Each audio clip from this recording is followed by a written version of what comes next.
multiple Audacities. Mac. Greetings. Should I upgrade to the new version of Audacity? That's the question in this edition of Stuart's Audacity Tips. This tip deals with probably the most common question I get in the world of Audacity. That means it's also a great one to pass along to anyone who uses or is considering Audacity. You have my permission. Use that forward button.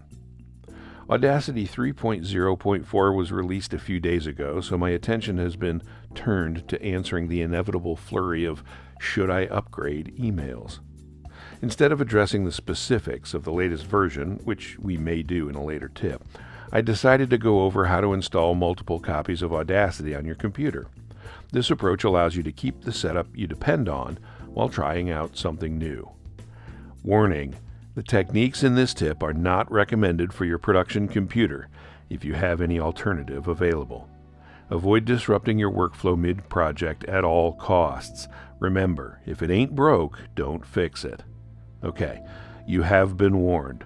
So let's assume you're between projects and you don't have an extra computer laying around where you can test new versions of software. Fortunately, you can install a new copy of Audacity without disturbing the one that's already on your computer. Each platform is slightly different, so I'll present them separately. Today, we're talking about Macs. If you're a Windows user, stay tuned. I'll get to you in the next tip. Since you're already running Audacity, I assume you're familiar with the installation procedure on your Mac. Open the downloaded DMG file and drag the Audacity icon into the Applications folder.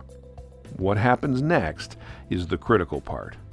In the dialog box that pops up, a message asks if you want to replace the current version of Audacity with the new one, or keep both. If you select Keep Both, the new version will be installed as its own application named Audacity 2. The name Audacity 2 has no relationship to the version of Audacity. It's just the Mac OS way of saying this is another version of the thing called Audacity. So when I install a new version alongside an old one, I like to change the name of the new one to its actual version number.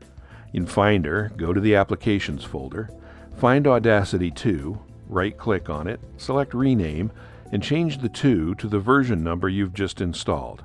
Press Enter to make sure it's changed.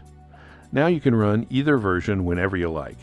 I prefer to use the Spotlight shortcut, Command Spacebar, for this. Just press the shortcut, then start typing Audacity, and it will show you the application's entries for what you've installed.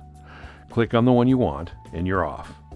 Remember, you can always check which version you have running by choosing About Audacity under the Audacity options in the main menu. One last note. When you change preferences in Audacity, it will change that preference for every version. Audacity doesn't keep track of preferences for separate versions. Keep that in mind. Hope this helps. I'm Stuart.